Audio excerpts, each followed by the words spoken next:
Fadiel Adams exposed at the Madlanga Commission. What Mkhwanazi revealed and why it matters. A top police general accused an MP of handling state secrets recklessly. Tonight we explain what happened and the risks. I'm Skybridge. Here's what Fadiel Adams allegedly did, what Lieutenant General Mkhwanazi told the Madlanga Commission, and why this could affect national security and police investigations. Mkhwanazi told the commission that MP Fadiel Adams accessed classified crime intelligence material that was intended only for vetted members of the Joint Standing Committee on Intelligence, and that Adams was not a member of that committee. The commissioner said Adams handled that intelligence recklessly and shared it publicly, potentially compromising active investigations and the provincial political task team's work. Adams allegedly used his position to obtain intelligence not meant for him. He opened multiple criminal cases in Cape Town in 2024 and mirrored complaints in Gauteng. Mkhwanazi says these complaints lacked substantive criminal elements and centered on internal SAPS vetting procedures rather than provable crimes. Timeline detail. Mkhwanazi read emails and documents showing a referral of Adams's matter to IDAC after an internal report found no basis for his complaint. The referral happened 4 days after the exonerating report was issued. Why Mkhwanazi says this matters. Mkhwanazi argued that exposing and publicizing classified, unverified intelligence can derail active probes, reveal methods and sources, and politicize vetting processes, eroding trust in law enforcement operations. The Madlanga Commission was established to probe allegations of interference and corruption in the criminal justice system. Mkhwanazi was the commission's opening witness, underscoring the significance of his claims. Mkhwanazi said investigators found no substantiation for Adams's claims about vetting and secret that Adams could not produce evidence for alleged misuse of a classified fund. He described obtaining certain documents via internal sources and read email exchanges in open court to show referral timing and internal responses. If classified material was accessed or shared without authority, potential offenses include unlawful access to classified information and compromising national security. The Commission will determine intent, chain of custody, and whether prosecutions are warranted. Adams has rights to reply, and the Commission is fact-finding. The public record so far shows Mkhwanazi's assertions and internal documents he relied on. The Commission process will let witnesses answer and produce evidence. This matter sits at the crossroads of accountability, political oversight, and national security. Watch the Commission, demand transparency from your representatives, and sign up for credible updates. Tune in to Madlanga Commission of Inquiry and listen to Mkhwanazi. We pick up that is involved in that criminal investigation we are conducting. Once we see that picture, then in this case, the picture that we see that seems to undermine the administration of justice in the Republic, it is for that reason that we then are in this state here before the Commission to try and explain the picture that we've been seeing, so that one doesn't wonder or question, why do we jump to that specific politician? It is due to this analysis and investigation that we are conducting that brings us to these individuals, so that we can flag and see for the Commission to assist us whether our conclusion is justified or not. But we are convinced that it is justified, that what we are presenting. So Mr. Adams appeared to have came into the position of an intelligence information. And this information is classified on its nature that Mr. Adams should not be in possession of. So it is an information that is intended for another structure of Parliament.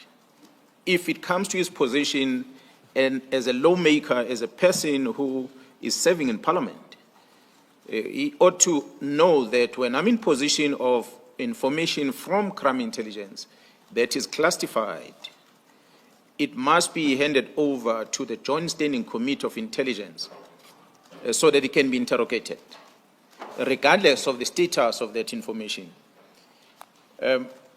So that is expectation that one has towards a lawmaker, such as Mr. Fadiel Adams, who is currently serving in Parliament.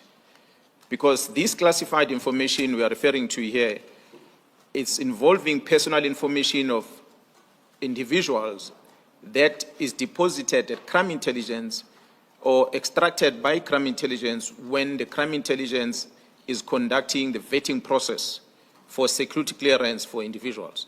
It's a very sensitive information because it digs deeper to your personal information, your relatives, your criminal records, and everything that the state wants to test in order to confirm whether you qualify to be given a security clearance certificate or not. Such a clearance will then allow you to be in possession of sensitive material.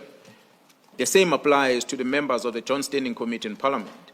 It is only those members of Joint Standing Committee in Parliament that are vetted, and their information is in the disposal of this intelligence structure. And once they pass that vetting, certificates are issued to them. And that is the entry for those politicians to become members of the Joint Standing Committee. It is not open for everyone. So Mr. Adam, unfortunately, does not serve in the Joint Standing Committee. I do not know what is the reason that he is not part of the Joint Standing Committee. Perhaps that he might be able to answer himself. But in this regard, we know that he serves in the Portfolio Committee of Police, which is an oversight structure of government, and he's there as a public representative that holds us accountable on how we perform our function as a police on an open account of this that is allocated to the South African Police Service. But on the use of any funds on a secret account, the accounting role for that is within the Joint Standing Committee of Intelligence as regulated by the National Strategic Act of Intelligence that regulates how matters of state secrets must be handled, including the budget, resources, and otherwise.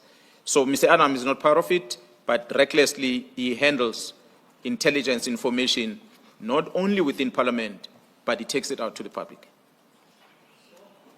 Well, as a parliamentarian who is a lawmaker, it's a person that's supposed to know the law. The National Intelligence Act is the law that lawmakers must know and comply with.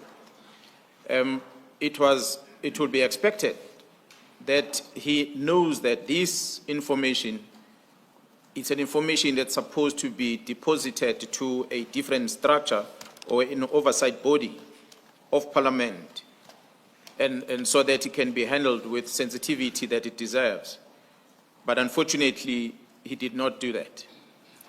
Commissioners, as I'm outlining again here, I've said when I started, we investigate the picture emerge that calls for further investigation.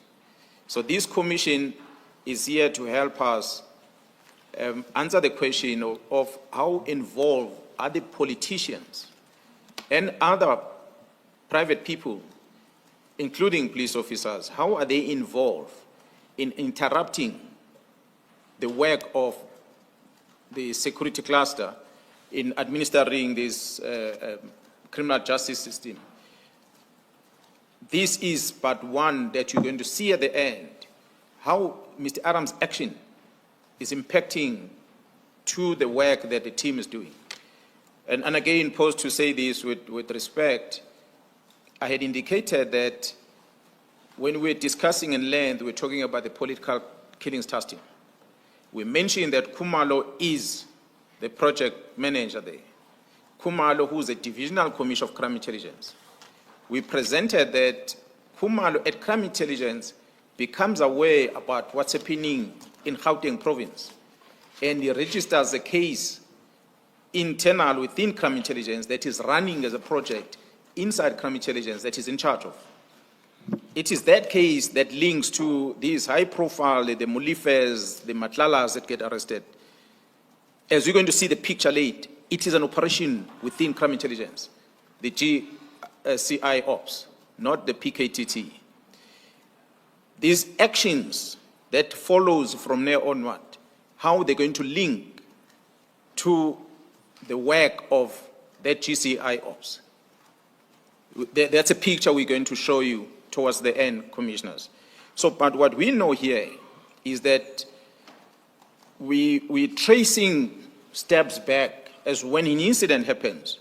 We go back and we ask, we investigate what led into this, going backward. So although we are explaining it here where it started, but not how we investigated. We investigated by starting at the result of something, and we backtrack to establish, like a crime scene. We're going to come to court and say, so-and-so killed that person. But we start by attending the crime scene. We collect evidence, we track back everything until we find the reasons. Then we say, this is a suspect who conducted this crime. So this is exactly what we are doing now.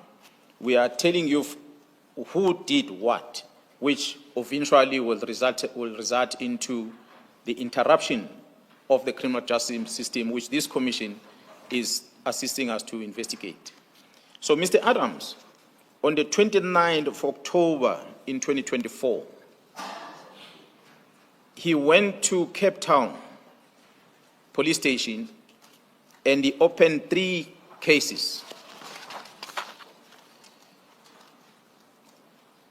And these cases, I'm going to invite you, should be public record, to even look at what is contained on his complaint.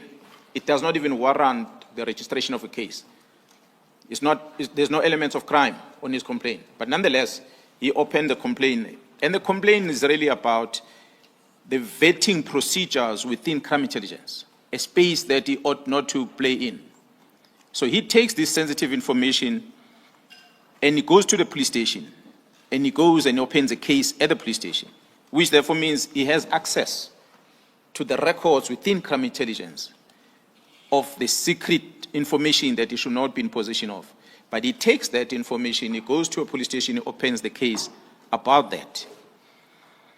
And this information, as I said, the vetting procedures of the South African Police Service, where the allegations that the police is manipulating systems within the voting process.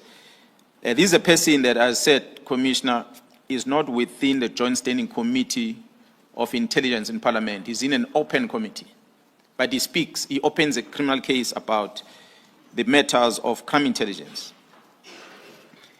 Mr. Adams further claims that there's an abuse of the secret fund account. He does not have an oversight. He doesn't even know the budget allocated because he's not part of the committee. But he claims here that there's an abuse of the secret fund account at crime intelligence. So his accusation, his claims, allegation is that this secret fund account, these funds are being channeled to places where they're not supposed to go, including the procurement of vehicles for a political task team in KwaZulu-Natal. We demonstrated yesterday about the budgetary expenditure and everything from the team, where it comes from. But he claims here that this money from the secret fund account is used to purchase vehicles of the political task team. Surely, as a complainant, you would provide proof for this. I like to believe that as a complainant, he should be able to demonstrate that he has an evidence that this money was spent here for this resource. He further claims on his complaint, Commissioners, that this political task team is a private entity that provides service to the former Minister of Police, Bheki Cele. That's what he puts on the documents, on the A1 statement that he deposited at the police station. He accused that the team is basically an armed force of Gerald Cele. That's his accusation. And the other case that he opens, Commissioners, is that he raises concern or is challenging the appointment of one Ms. Mukwele, who was appointed as a technical support service at the Crime Intelligence Division. So he claims that this appointment was irregular and it should not have happened. So these cases are registered on the 29th of October in Cape Town. 29 October 2024 in Cape Town. 2 days later, Commissioners, on the 31st of October, Mr. Adams, he raised the same complaint and he lays the same charges, exactly identical, at Orlando Police Station in Johannesburg, 2 days later, 29 and 31. And these are records on our case files in the police we have. They can be obtained by the commission if you so wish. He complains that he raised these complaints to Gauteng, and they are registered on the 31st. 3 cases are registered in Orlando Police Station. 29, 31st. On the 1st of November, Mr. Adams sends an email directly to the Minister of Police, Mr. Senzo Mchunu. He's complaining to the minister. And his complaint says that there are efforts to undermine investigation related to these cases, and therefore is requesting the minister to intervene. His email is attached as a reference that he sent to the Minister of Police. So these are the timelines that I'm putting before the commission. That 29 October, 3 cases in Cape Town. 2 days later, 31st of October, 3 cases, similar complaint in Orlando and Johannesburg, some 1,500 kilometers other part. A day later, a complaint to the minister that the 2 cases or the 2 provinces where he registered cases, there's some efforts to undermine investigations. So he's got evidence that there's an effort to undermine investigation on both of these provinces. That's why he then sends a complaint to the Minister of Police. So it is interesting indeed to know that this claim that Mr. Adams presented in Cape Town, he claims on his email that he knows that there was an interception of the investigation and the docket had been intercepted. So I really don't know what does that mean? That you register a case in one instance, Commissioner, a complaint is a statement is deposited at 2 o'clock in the afternoon. The case is registered at 8 o'clock in the evening. But 2 days later, he claims an interception. Perhaps even by the time he claims, that docket has not even been allocated to the investigating officer. But he is already moving to another province to complain about it. So this is what he puts in a complaint to the minister, that there's interception of the docket in Cape Town, and he further claimed that he had been notified that the Gauteng Police Department had followed the same modus operandi as the Western Cape Provincial Commissioner and is interfering in the investigation process.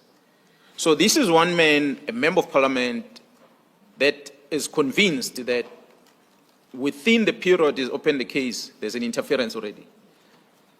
And he leaves the one province, he goes to another one, he opens a case, 24 hours later he reaches a complaint that they are following the same modus operandi as Cape Town. So how we concluded to this, I really don't know. Perhaps he will be invited here to come and explain why he reached this conclusion. But as we investigate, commissioners, you're going to pick up some linkages of his involvement in this work that the team are doing in uncovering the criminal syndicates within the police. If this story hit home, help us hit harder. Subscribe to Skybridge for more investigations that demand answers. Drop a comment, tap super thanks to fuel the next expose. Want to go deeper? Join the channel for just 14 rands per month.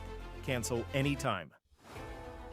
Your support powers the journalism others won't touch. This isn't just content, it's a call to action. Thanks for watching. I'll catch you on my next upload. Bye.